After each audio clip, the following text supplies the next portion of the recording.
पतीचं किंवा त्यांच्या वडिलांचं नाव त्यामध्ये KYC केलं जावं, मात्र आता त्यामध्ये अनेक अडचणी येतात. हे साधारणपणे रोज 4 ते 5 लाख महिलांचं KYCची प्रक्रिया ही साईटवर पूर्ण होत आहे. साधारणपणे 1 कोटीपेक्षा जास्ती महिला आज बऱ्यापैकी त्यांचं KYCची प्रक्रिया झालेली आहे.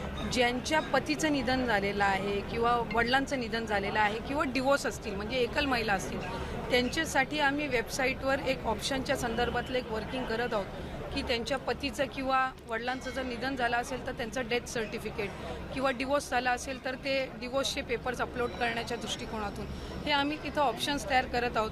त्यासाठी वेबसाईटमध्ये ज्या काही त्या पेजवर ज्या काही बदल करण्याची गरज आहे त्याची प्रक्रिया ही आम्ही सुरू करत आहोत. त्यामुळे साधारणपणे ज्या सर्व पात्र महिला आहेत त्या लाभापासून वंचित राहता कामा नये या दृष्टिकोनातून आम्ही काम करत आहोत. नाही, अशा 18 नोव्हेंबरपर्यंत साधारणपणे KYCची प्रक्रिया आहे. त्याच्यामध्ये पण जो मधल्या कालावधीमध्ये पाऊस झाला किंवा मराठवाडा आणि पश्चिम महाराष्ट्र, काही कोकणाच्या परिसरामध्ये, उत्तर महाराष्ट्रामध्ये जी अतिवृष्टी झाली, या संबंध परिस्थितीमध्ये कायकांचे कागदपत्र त्यांना गमवावे लागले म्हणजे त्या पुराच्या परिस्थितीमध्ये.